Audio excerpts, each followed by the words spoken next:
Lady Simone, and I'm here with the international king of soca, Machel Montano. How you doing, man? You're making me blush. I'm fantastic. It's an honor to be here with you. Oh, thank you so much. And he just came off the stage, electrifying the whole crowd. The crowd was crying for more. Machel, how old were you when you started singing calypso? Wow. Professionally, I was 9 years old when I was discovered. I started singing at 7. And by the time I reached 9, I was already known. I did Madison Square Garden at 9 years old. I had my first album out, Too Young to Soca, and I've been doing it ever since then. Excellent. And I remember you, when I was in Trinidad, I remember you coming up and you had won a competition at first, right? You remember that competition? Yeah, I won the Junior Calypso Monarch competition in Trinidad and Tobago, which is, you know, it's where the kids go up and sing and compete all over the country and there's one winner to represent the whole country. And then I went on to take Too Young to Soca into the adult competition. I was one of the first children to ever enter the adult competition. It was awesome, man. Hearing you all back then. Did you ever dream you'd be like the international king of soca? Never. I never thought it would turn out this way. You know, when we started, you know, we used to look at a lot of solid gold, and I was really interested in a lot of the instruments and the drum sets and the keyboards, and we just wanted to have a band. And you know, we decided that we're gonna get our friends in the village to have a band, and we're gonna play for people's birthday parties, and we're gonna play in schools and you know, bazaars and fairs and things like that. But we never really thought that we would become so professional. But you know, we give praise to our parents who always kept us, you know, studying first, and when you finish your studies, then you could go and play music for as long as you want. And they always encourage us to be better, to improve, to do the best we can. And I think the quest to be better and to do the best we can made us more and more professional, and that just propelled us into the professional market. I got you. Okay. Well, you know, my mom loves Sparrow, you know. But I want to ask you, was there like a coronation when you kind of took over things and became the international king?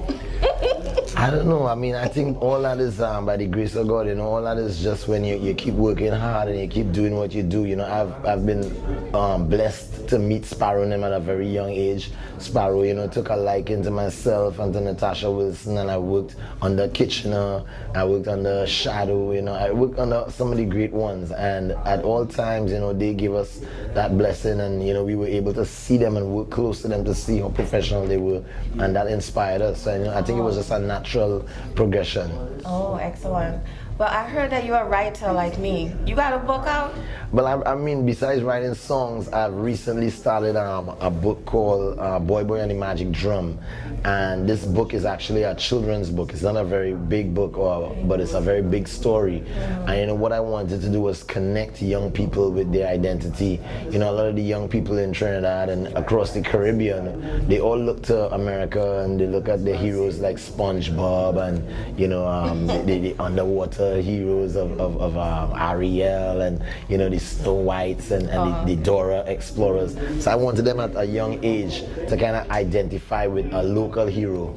And Boy Boy was about, you know, a little boy who saved his village that by using recycling. And the story goes that, you know, this was a village that had a factory, and the factory came and was polluting the village, and they would throw oil drums out in the rivers. And one day Boy saw an old man clean up one of these old oil drums and turn it into a steel drum.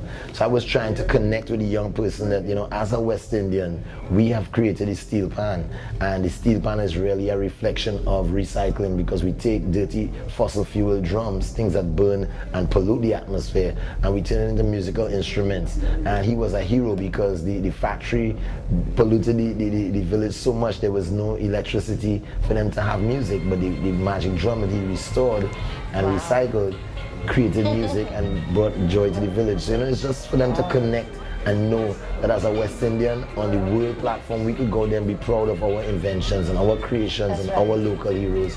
And I think, you know, it's good to give them that identity, to keep them close to their Africanism, to keep them close to their Indianism, their Chinese, you know, heritage of who we are as a West Indian people. Right, excellent. Well, I'm gonna pick up the book. How can I pick it up, by the way? You could get online, machelmontano.com, and you could call my office, which is Ecstatic Limited in Trinidad and Tobago. But you could just drop an email to the website, and they will answer you back and get the book out. We're looking for international distribution, and hopefully it's gonna be out there soon. But right now the book is available in Trinidad. Okay, I'm gonna definitely pick it up. I just wanted to, to find out if you were inspired by. Do you have children? Were you inspired by your children? I have 3 beautiful kids, and I'm always inspired by them. I have 2 daughters and a son, and they all involved in the 8, 9, and 10, and going to be 9, 10, and 11. Nice. Yeah, nice. and I've been at work at a very young age, and I'm just about ready to start some more kid making because I work besides my kids. I've done the book. I also did the book and a musical called Boy and the Magic Drum, which was a show that I put on with 150 kids. Nice. And some of them I brought to New York to sing with me at Radio City Music Hall. They're 13 years old and 9 years old, and they sang calypso and they sing Hindi, and it's different races. And I really try to encourage them to work and to be professional and to have a little bit of the advice like what I had from my parents when I started, to strive to be your best, strive to change the world, strive to influence others to do good. And this is what we like have a lot of children who want to pursue this sort of career, so you have to steer them in the right direction. Right, and I see that you're doing that. Always do my best. Definitely. Thank you for the interview. One last question. What's the secret of Machel's success?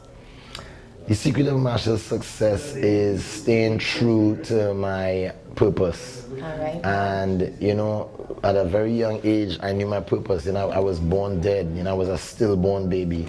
And I didn't know that. And the doctor brought me back after 6 minutes, brought me back to life, and I was premature. So, I always stay close to the fact that I think God had a reason for me to live. And I always thought that my reason was to sort of bring people together and to make them happy, to shed the light that there is in all darkness, which is hope and faith and love.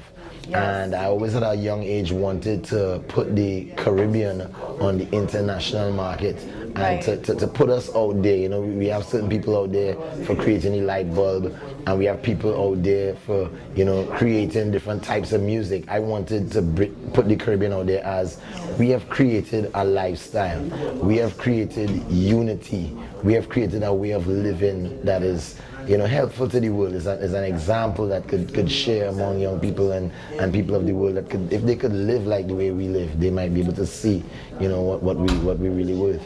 Wow, I'm really seeing a different side of you, the visionary side now. But people never tell, they see me jumping up and they see me partying and they see me having a good time, but at the end of the day, I'm always on the quest to revolutionize soca music, because that was my first feat, the first task that was given to me.